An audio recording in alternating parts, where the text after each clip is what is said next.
안녕하십니까. 만화공인중개사의 저자 이용훈입니다. 오늘은 민법 및 민사특별법 제36관 2. 계약의 성립 1. 당사자의 합의 2. 청약 3. 승낙 4. 계약의 성립시기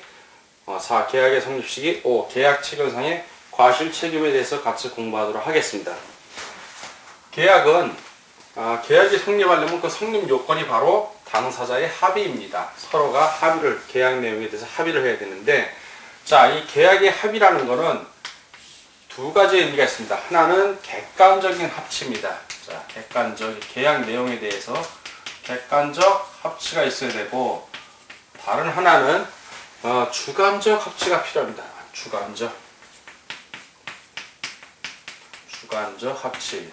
객관적 합치라는 것은 의사표시가 여러 개의 의사표시가 있을 것이고, 그 여러 개의 의사표시가 이 의사표시한 내용이 일치해야 됩니다. 의사표시의 내용이 일치. 자, 그리고 주관적 합치라는 것은 상대방이 누군지, 자, 상대방에 대한 착오가 없어야 됩니다. 이게 어떤 경우에 나타나냐면, 대부분 객관적 합치는 내용을 아는데, 이제 주관적 합치를 예를 들자면, 자, 임대차 계약을 한번 예를 들겠습니다. 여러분들이 이제 공인중개사고 임대차 계약을 이제 중개하는 경우에, 자, 여기 임대인이 있습니다. 임대인 갑이 있고, 임차인 을이 있습니다. 자, 임차인 을이 임대차 계약을 맺으려고 갑하고 을이 이제 서로 그 갑이 청약에 유인을 합니다. 내가 집이 있는데 임대차를 하겠어라고 광고를 하고, 자, 을이 청약을 합니다. 청약을 해서 임대차를 하겠다.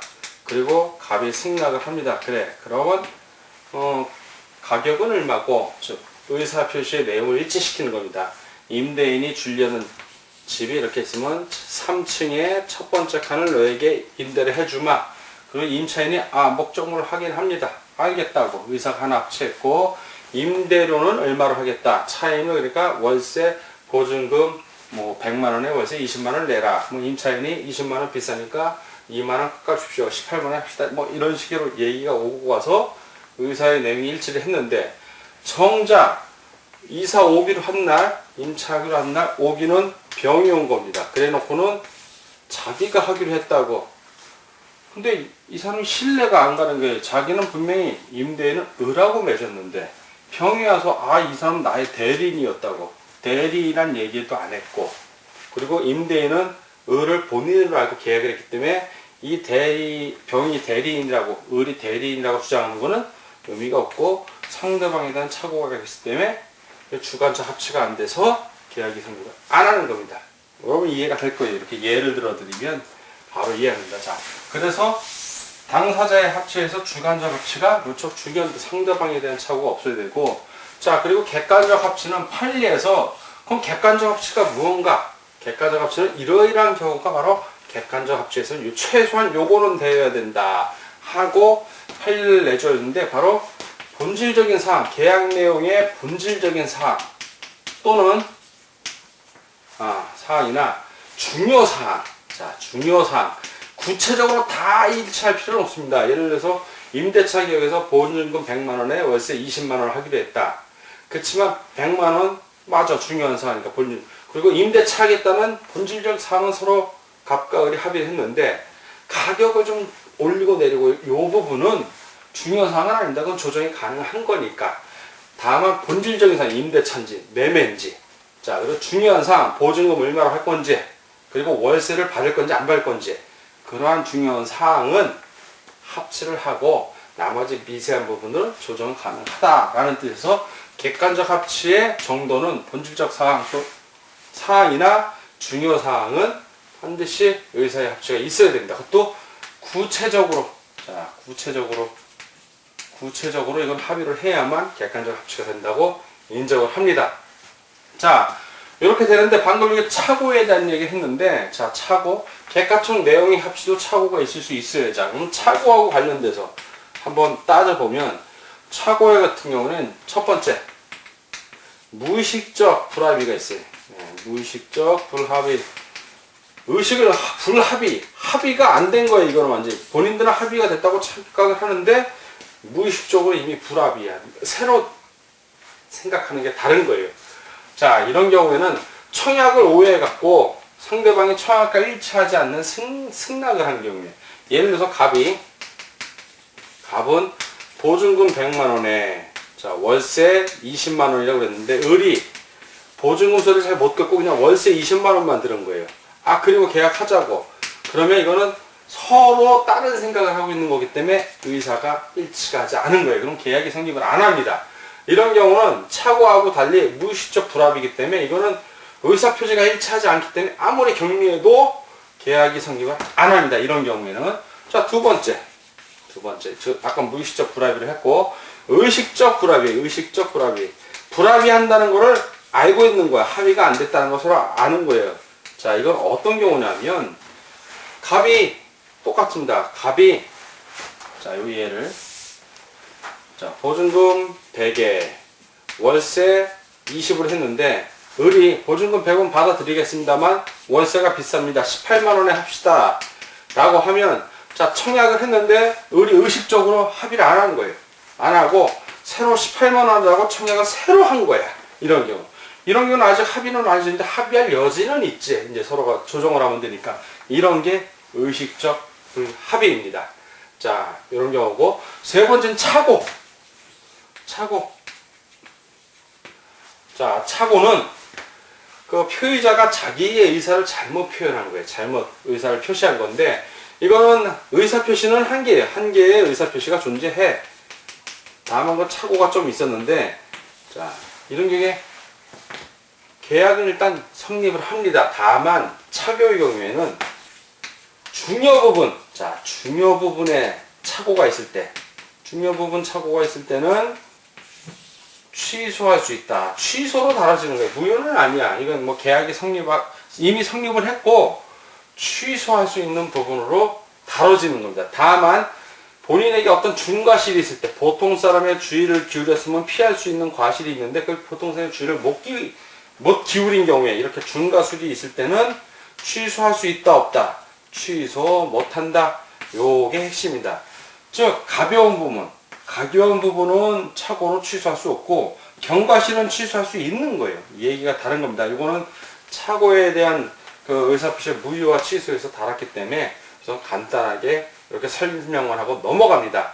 자, 그럼 당사자의 합의에 있어서 아까 청약, 승낙 얘기를 했는데 청약과 승낙이 뭔지 구체적으로 청약과 승낙으로 넘어가도록 하겠습니다. 청약은 청구한다는 얘기예요. 약속을. 우리가 계약할 내용, 약속을 내가 이렇게 하고 싶습니다 하고 청구, 다 같은 말이에요. 청약을 하는 거예요. 자, 그러면 그거에 대한 합의로서 승낙을 하면 계약이 이루어지는 거고, 승낙을 하지 않고 청약에 대해서 조건을 붙인다든가 새로운 제안을 하면 새로운 청약이 되는 겁니다. 자, 청약이라는 거는, 자, 여기 갑이 있습니다. 자, 갑이 청약자고, 을이 이제 승낙자에 해당이 된다면, 갑이 상대방에게 청약을 해요. 자, 그리고 을이 승낙을 하는 순간 뭐가 된다? 계약이 이루어지는 거예요. 자, 그럼 이걸 딱 보니까 청약이라는 거는 승낙을 받아서 계약을 이룰 목표로, 청약의 목적은 승낙과 합치해서 계약이 이루어지는 거야. 아하. 즉, 청약은 승낙을 받아서 계약을 이루어지는 걸 목표로 하는, 여기서 중요한 개념이 나옵니다. 확정적이야. 청약은 확실히 청약을 해야 돼. 정확하게. 확정적이고 일방적. 즉, 갑의 일방적인 의사표시일 뿐이에요. 자, 일방적 뭐다? 의사표시. 그러니까 이게 법률 사실이 되는 거예요. 법률 사실. 자, 청약. 예를 들어서 갑이 청약을 합니다. 내가 내 집을 팔겠어. 1억에 팔겠어. 자, 1억에 팔겠어. 그리고 을이 1억에 사겠어 하면 승낙이 되는 거예요. 그러면 매매 계획이 성립해요. 반대로 물론 갑이 아무 생각이 없는데 을이 당신 집을 내가 1억에 사겠어. 가만히 그 집이 8천만 원밖에 안 돼. 2천을 더 준대. 그럼 팔겠어. 그러면 이 사람이 이번엔 승낙을 하는 겁니다. 내용은 똑같아요. 사고 파는 매매의 내용이 똑같기 때문에 이러한 구성이 되는 겁니다. 자, 그럼 이 청약이라는 거 어떤 경우에 청약이라고 하냐? 우리가 일반적으로 자판기를 설치한 거, 자판기 설치, 이거는 청약입니다. 자판기 설치한 것 자체가 갑이 확정적 일방적으로 의사표시를 한 거예요. 그리고 상대가 지나간 사람 누구든지 간에 돈을 놓고 뽑아먹으면 승낙을 한 거야. 청약을 한 겁니다. 자판기. 자, 그리고 자판기에 설치 버스 정류장. 자, 버스 정류장을 세워놓은 거는 사실 이건 청약의 유인이에요. 청약을 유인하는 거 행위밖에 안 되지만 버스 정류장에 버스가 정차간 거예요. 버스가 정차가면 청약을 한 거예요. 우리 버스에 타십시오. 그럼 그때 사람들이 타면 승낙을 한 거고. 자, 그리고 백화점 같은 데서 정찰제 가격 표시한 거는 청약을 하는 겁니다. 그거 보고 골라서 사면 바로 승낙을 한 거기 때문에. 근데 일반 거리 점포에서 무허가 점포에서 물건 가격 써붙인 거는 청약이 아니라 청약의 유인이라고 해요. 유인. 그거는 청약의 유인. 자, 일단 청약은 요런 게 예를 들 수 있는데, 자, 그럼 청약은 요건이 어떻게 되냐? 자, 청약의 요건을 보겠습니다. 요건, 청약에는 구체적으로 어떤 요건이 있는가? 첫 번째, 청약자는, 청약을 하는 사람이야. 청약자는 특정인이어야 돼. 특정인. 청약자는 특별하게 지정이 되어 있어야 돼. 청약자는 특정인이어야 합니다. 그러나 청약자, 즉 청약을 하는 갑은 누군지 특정이 되어 있어요. 특별하게 지정이 되어야 된다는 얘기고, 누군지. 그러나 이거를 꼭 표현할 필요는 없다는 거야.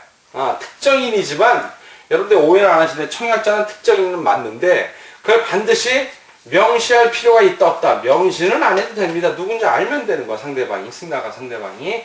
자, 청약의 상대방. 방금은 청약자였고 청약의 상대방도 역시 뭐다? 청약의 상대방도 특정인이어야 돼요. 근데 청약의 상대방은 원칙적으로 특정이야. 원칙적. 그러면 예외적으로도 가능하잖아. 자, 예외적으로는 불특정인도 가능하다. 불특정인도 가능해. 그래서 어떤 청약이 가능하다? 이게 광고, 현상 광고 있잖아요. 모집 광고, 현상 광고 같은 경우는 불특정 다수를 상대로 신문에 광고를 하는 거야. 예, 청약입니다. 그것도. 자, 불특정 다수에 의한 신문 광고도 청약도 유효하다. 자, 그리고 다만 이 청약은 승낙과 결합을 했을 때 바로 계약이 될 수 있도록 일방적이고 확정적이어야 돼요. 확정적. 그러한 의사표시해야 된다. 일방적이고 확정적인 의사표시 돼야 됩니다. 그리고 청약은 이미 만약에 내가 청약을 해서 청약에 상대방에 도달이 한다든가 해서 청약의 효력이 발생됐을 때, 자, 효력이 이미 발생됐어. 상대방이 이제 청약을 알아들었어. 그럴 때는 임의대로 철회할 수 있다 없다. 임의대로 철회. 즉 청약자 마음대로 철회할 수가 없다.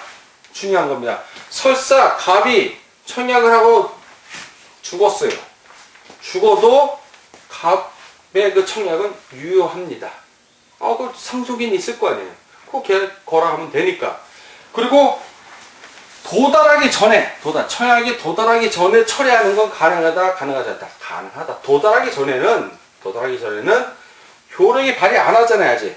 효력이 발휘했을 때 이미 철회가 안 되는 거지, 효력 발휘되기 전에는 이미 철회 가능하다. 이거 가능한 겁니다. 도달하기 전에 철회하는 거니까. 자, 이러한 효력이 있고, 요 외에 이제 청약의 유인이라는 게 있어요. 유인이라는 거는 이제 상대가 나에게 청약하라고 꼬시는 거야. 유인이니까. 어떤 경우는 단순하게 상품을 진열하는 거. 열차 시간표를 게시한다든가. 그래서 열차 시간표를 게시하는 거는 청약의 유인이지만, 청약 유인한 거예요. 그럼 열차 시간표를 보고 내가 열차 어디에 몇 표 하나 주세요 하고 돈을 내면 청약을 한 거고, 안에서 열차표 파는 사람이 표를 팔고 돈을 받아주면 승낙이 돼서 계약이 되는 겁니다. 자, 그런 거고, 자, 청약의 유인은 그렇게 이해를 하시면 돼요. 자, 그리고 이제 승낙. 이번에는 청약과 합치해서 계약을 이루는 이 승낙에 대해서 알아보겠습니다. 청약에 대응하는 개념이에요, 승낙은. 자,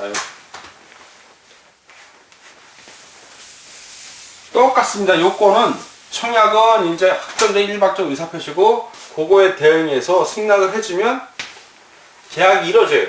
자, 그러면 청약은 아까 청약자는 특정인이고 청약의 상부예방은 특정인이 원칙이지만 불특정인도 가능하다. 그러니까 을이 많을 수도 있는 거예요. 왜? 신문에 광고 같은 거 했을 때.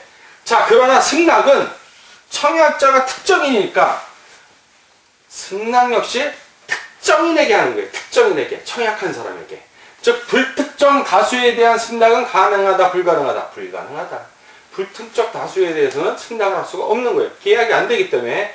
자, 그럼 이 승낙의 요건을 또 한번 알아보도록 하겠습니다. 승낙은 어떤 요건이 있는가? 첫 번째, 주관적 합치. 아까 주관적, 계약의 주관적 합치 배웠죠? 상대방이 누군지 알아야 된다. 즉, 주관적 합치니까 청약자에게 해야지, 청약자에게.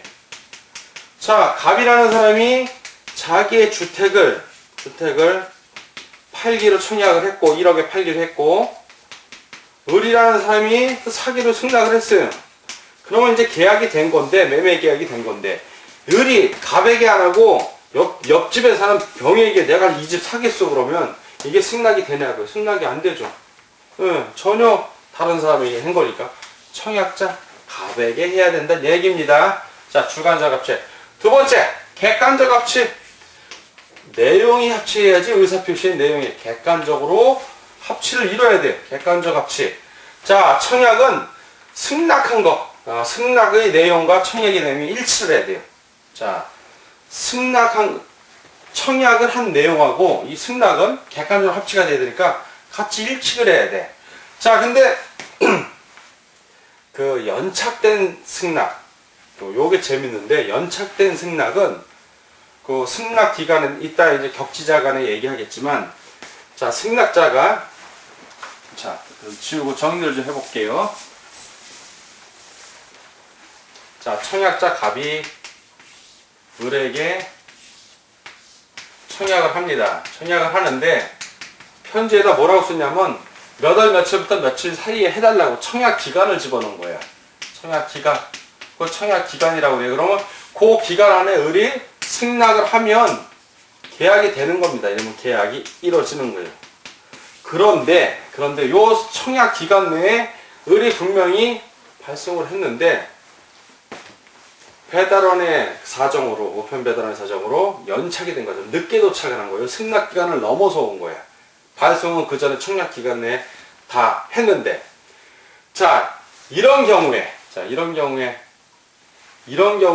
연착이 되면 갑이 바로 연착 통지를 해야 되는 거예요.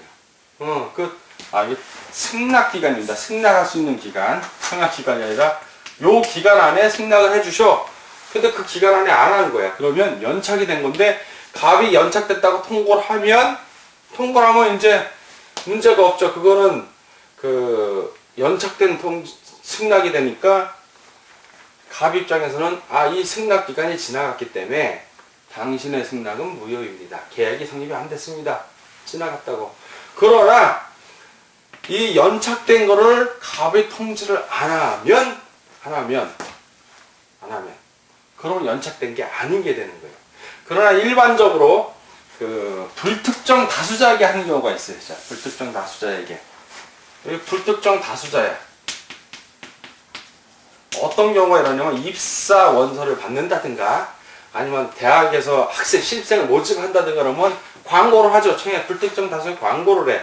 몇 월부터 며칠까지 원서 내라고. 청약해라 이거야. 청약에 유인을 하는 거죠. 자, 그런 경우에는 그 기간 안에 해야 돼. 청약을.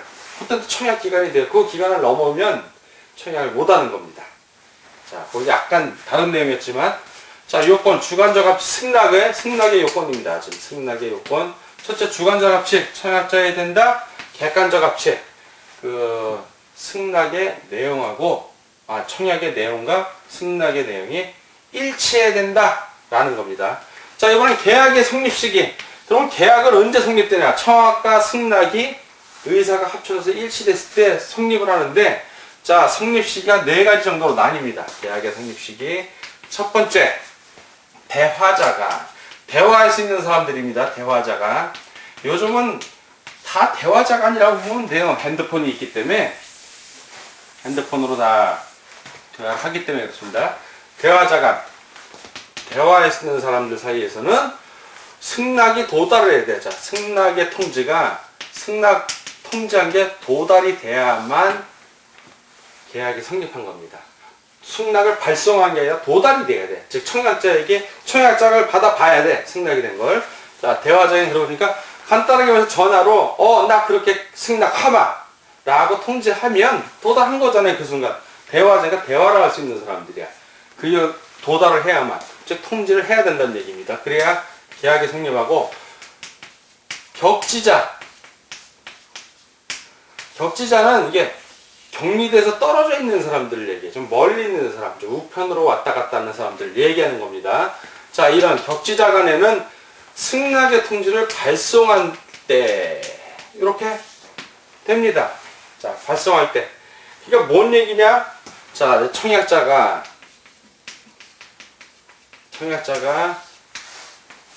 승낙자에게 아직 승낙한 건 아니고 이제 예를 들면 그런 겁니다. 발송을 합니다. 예를 들어서 이 사람이 5월 1일 날 발송을 했어요. 발송을 하고 그 발송한 내용에다 뭐라고 썼냐면 5월 10일부터 5월 20일 사이에 승낙을 해주셔. 할 건지 말 건지. 만약 이거 지나서 안 하면 이건 계약이 안 되게 승낙을 안 한 걸로 보니까. 그래서 이 사람은 딱 보니까 승낙자가 볼 때 이게 승낙할 마음이 있어. 그래서 5월 15일 날 발송을 했어요. 자, 5월 15일 날 발송을 했어. 발송을 했잖아요. 5월 10일하고 20일 사이니까 맞잖아. 5월 15일 날 발송하면. 발송해서 도착을 했는데 연착이 됐어. 연착이 돼서 5월 22일 날 도착이 됐어. 그리고 청약자는 연착 통지를 안 했어. 이게 늦네요? 이런 얘기를 안 한 거예요, 지금. 자, 연착 통지를 안 했어. 통지를 안 함. 그러면 이 경우에 계약의 성립시기는 언제냐? 이게 시험 문제 잘 나와야죠. 모의고사에도 잘 나오고 실전에도 몇 번 나왔고. 자, 그러면 이 경우는 편지를 왔다 갔다 했으니까 격지자가 아니고 격지자간에서의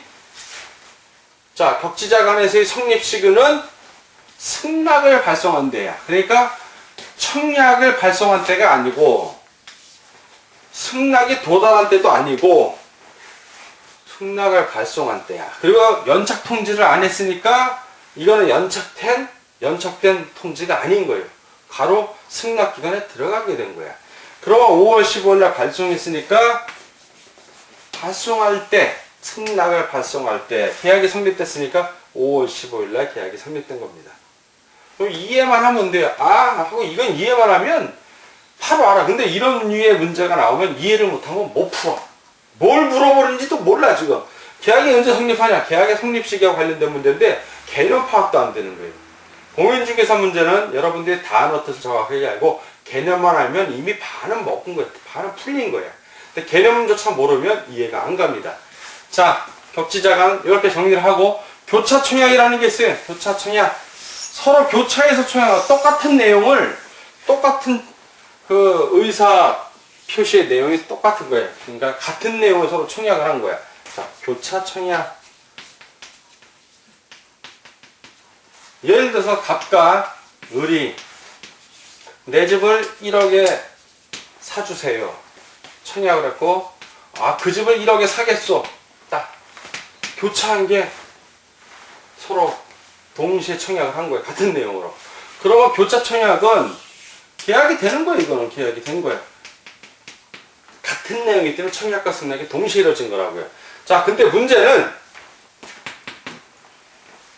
교차 청약의 문제는 늦게 도달하는 게 있고 빨리 도달하는, 동시에 도달하면 편해.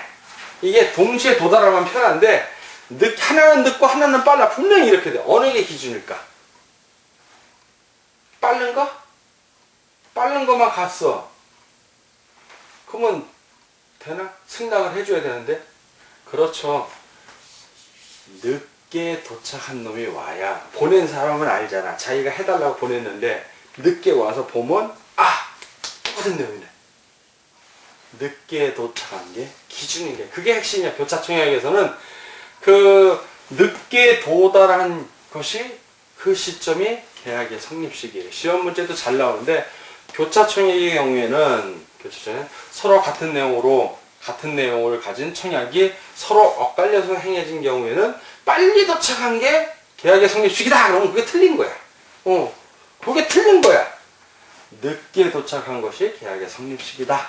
그래줘야 맞는 지문이 되는 겁니다. 자, 그럼 네 번째 의사실현이라는 게 있어요. 의사실현.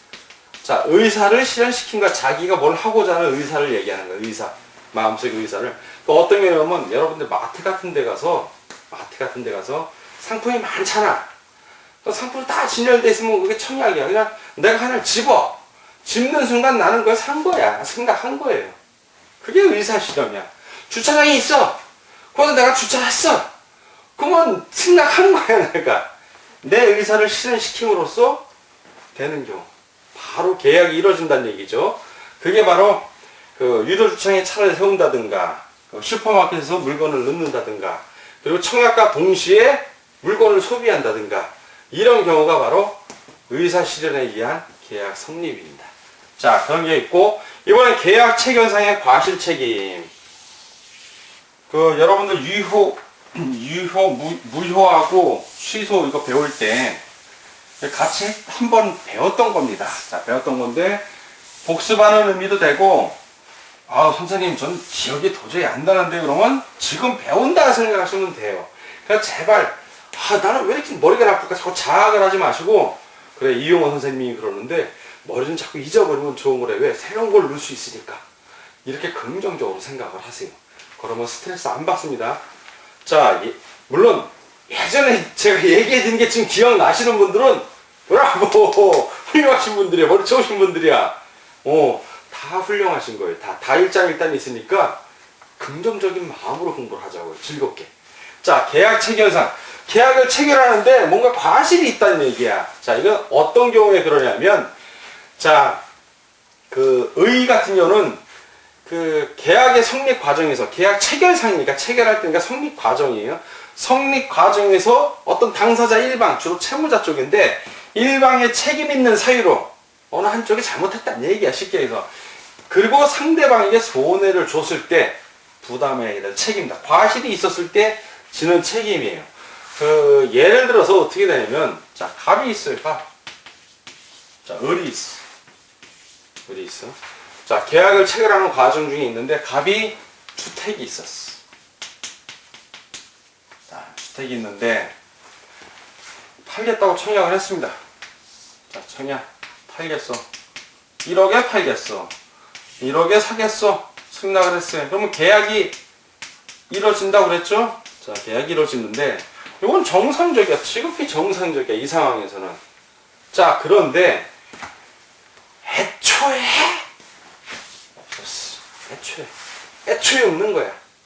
이제 감이 좀 오죠? 애초에 없어. 그러면 계약 체결할 때 애초에 없는 거야. 불능이잖아. 자, 그러면 이거는 계약이 성립한다, 안 한다? 안 한다. 불능. 애초에 불능이었어. 애초에 계약을 성립하지가 않아. 이행 불능이야, 이행. 그러면 무효야, 무효. 자, 그러면 갑이 이행할 게 없잖아. 불능이잖아. 그러면 을은 승낙은 했지만 이행할 필요가 있다, 없다? 이행할 필요가 없는 거예요, 지금. 자, 이 경우를 가만히 보면, 자, 이 경우를 보면, 이 상황에서, 자, 애초에 이행 불능인데, 그러면 이쪽도 할 필요가 없는 거예요. 그러면 갑이 이걸 몰랐다면 몰라. 갑자기 계약하기 직전에 집에 불이 났다든가, 번개면서 다 탔다든가, 이럴 수도 있지. 모르는 거는 상관이 없어. 알았을 때, 본인의 잘못이야. 집이 없는 거 알면서 판 거야. 그리고 이행 시점에서도 어떻게 집을 못 마련해서 팔 수 있는 방법을. 그런 경우, 즉, 요건이 있어요. 계약 체결상의 과실 책임이 되려면, 요건, 방금 설명한 대로, 첫 번째, 원시적 불능이야. 애초에 불능이야. 후발적 불능하고 달라요. 후발적 불능이 되면 계약을 한 다음에 불능이 된 거는 위헌부담으로 넘어가. 그거는 얘기가 다르지. 일단은 유효한 거예요. 그리고 나서 유효한 상태에서 불능이 된 거고, 이거는 애초에 집이 없는 거야, 지금. 계약 체결상의 과실 책임의 요건은 첫째, 원시적 불능이어야 돼. 첫 번째가. 두 번째. 이 매도인이, 이 파는 갑이, 매도인이 집이 없는 걸 알아. 원시적 불능이라는 걸. 아기가 있어야지. 예. 원시적 불능을 알거나 또는 과실이 있는 거 알 수 있었을 때, 자기 집이 불나서 뻔히 없어질 걸 알 수 있었을 때, 그럴 때 악이 없는 걸 알거나 없어질 걸 알 수 있었을 때, 그래서 과실 책임이에요. 악이 또는 과실이기 때문에. 자, 세 번째, 매수인이 이런 걸 다 알면은 이게 성립이 안 돼. 매수인은 몰라야지. 자, 매수인은 선의. 이고, 여긴 엔드야. 무과실이야 돼. 네. 과실이 없어. 등기부등본 때문에 그 집이 있는 거야. 그리고 그 집이 이렇게 원시적 불능이라고 상상을 못한 거야. 이럴 때, 요 조건이 갖춰졌을 때, 계약 체결상의 과실 책임을 누가 묻냐? 매도인이 잘못했잖아. 나쁜 사람이잖아. 알면서, 집이 없는 거 알면서, 또는 집이 불탈 걸 알면서 그 하자 있는 거, 이행 불능인 거, 원시적 불능인 거를 판 거니까 이 경우에 매도인이 자기의 과실에 대해서 책임을 지고 매수인에게 손해를 배상해 준다는 얘기예요. 계약 체결상의 과실 책임. 간단해. 자, 이렇게 됐어. 이행 불능이야. 애초에 원시적 불능. 그걸 믿고 계약을 맺은 이 사람은 승낙을 했어, 지금. 승낙을 했으면 갑은 그 사람이 믿고 승낙한 거에 대해서 손해를 배상해 주는데, 이때의 손해, 계약 체결상의 과실 책임에 있어서의 손해배상의 기준이 있어요. 손해배상의 기준. 손해배상은 두 가지가 있는데, 하나는 신뢰이익이라는 게 있어요. 신뢰이익. 즉, 매수인, 을이 이 계약을 믿고, 매수인이 계약이 유효하다고 믿고 입은 손해. 뭐 계약금을 지불했다면 그 계약금 지불하느라고 돈을 빌렸을 수도 있고 이자를 낼 수도 있고 그런 걸 얘기하는 거예요. 신뢰이익. 이자를 더 갚아줘야 되는 거고, 두 번째는 이행이익이라는 게 있어요. 이행이익. 이게 집이라면 이 사람이 이 주택을 사갖고 차익을 실현하려고 그랬어. 즉 되팔아갖고 이익을 좀 남기려고 그랬어. 그러면 그 이행이익, 프리미엄이죠. 주택을 사고 팔았을 때 나오는 이익, 그 이익을 해야 되는데, 계약 체결상의 과실 책임에서는 원칙이 어떻게 되냐면 신뢰이익 기준으로 배상이에요. 신뢰이익 기준으로. 그리고 이행이익을 넘지 못한다. 이행이익을 넘지 못한다. 여기 무슨 얘기를 하면, 신뢰이익이 그 이자가 500만 원이야. 500만 원. 자, 이행이익이 1000만 원이야. 자, 이행이익을 넘지 않잖아, 신뢰이익이. 그럼 500만 원만 주면 되는 거고, 반대로 신뢰이익이 1000만 원이야. 근데 이행을 했을 때 오히려 500만 원이야. 그러면 신뢰이익이 1000만 원을 줘야 되지만 이행이익을 넘지 못하니까 500만 원만 주면 되는 거야.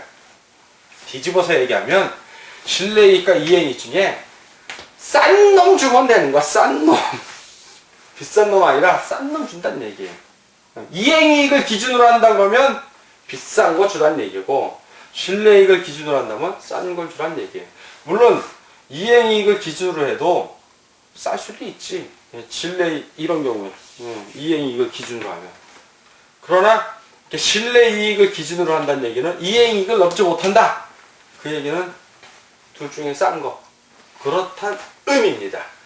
자, 계약 체결상의 과실 책임에 대해서 우리가 배웠는데, 그 계약 체결상의 과실 책임에서 제일 중요한 거는 요거예요. 원시적 불능인지 아닌지는 사실 이게 원시적 불능인 게 확실하면은 소송까지도 안 가. 판례에 이제 나오는데 어떤 경우가 있냐면, 사립학교에서, 자, 사립학교 법인, 학교법인에서 직원을 채용을 해요. 시험 봐서 이제 채용을 했어. 채용을 해놓고는 이 사람은 이제 직원으로서 이제 채용이 된 거지. 딱 채용이 됐어요. 됐는데 1년이 지나도 2년이 지나도 발령한다 한다면서 발령을 안 하는 거야. 이 사람은 직장도 못 들어가고 돈도 못 벌었잖아. 자, 그런 경우에 매도인에 해당되는 학교 법인은 악이잖아. 악이. 즉, 악이 또는 과실이 있는 거지. 채용을 안 했으니까 1년, 2년 지나도 안 했잖아. 자, 이 직원, 매수인에 해당되는 직원은 선의이지. 자기는 직원 될 줄 알았던 거야. 그럼 무과실이야. 시험 봐서 들어갔는데 당연히 채용하는 줄 알았지. 원시적 불능인지 모르는 거야. 근데 나중에 학교법인에서 학교법인에서 우리는 당신을 채용 안 합니다. 원시적 불능인 거예요. 알고 보니까. 그러면 이 사람은 소송을 제기해서 매도인은 악의 또는 과실이 있다는 걸 얘기하고 본인은 몰랐다라는 걸 얘기하면 돼. 이 사람이 선의이고 무과실인 거 참 있는 것도 얘기하고 과실이 있다는 거는 매도인, 즉 학교 법인에서 증명을 해야죠. 그리고 이게 안 되면 애초에 원시적 불능이었던 걸로 인정을 해서 학교 법인 너희들이 잘못한 거야. 이 사람이 그동안 실내이익으로 해서 이렇게 손해받은 게 있다면 다 보상해줘. 돈 못 벌고 이렇게 그러니까 돈을 다른 직업을 선택해서 돈을 벌었을 이익은 이행이익이고 그게 아니라 겨우 최저 수준을 살기 위해서 돈을 빌려가면서 부모님으로부터 생활비 탔었다면 그 생활비 탔은 거를 손해를 배상해야 된다. 이 판결이에요. 바로 이게 똑같은 원리야. 그게 바로 계약 체결상의 과실 책임입니다. 자, 오늘은 민법 및 민사특별법 제36강 계약의 성립에 대해서 배웠습니다. 계약이 성립하려면 당사자가 합의를 해야 돼. 이게 계약의 성립 요건이고, 그리고 합의에는 청약하는 사람과 승낙하는 사람의 의사가 일치가 돼야 계약이 되는 거. 자, 그리고 계약은 어디까 법률행위예요. 법률행위. 그리고 계약의 성립 시기에 대해서 4가지 격지자간, 대하자간, 교차청약, 의사실현이 된 걸 배웠고, 계약 체결상의 과실 책임에 의해서 그 매도인은 매수인에게 실내이익을 보상해야 되고 이행이익 한도 내에서 보상한다 라는 걸 배웠습니다. 자, 오늘 공부하느라고 수고하셨습니다. 다음 시간에 뵙도록 하겠습니다. 감사합니다.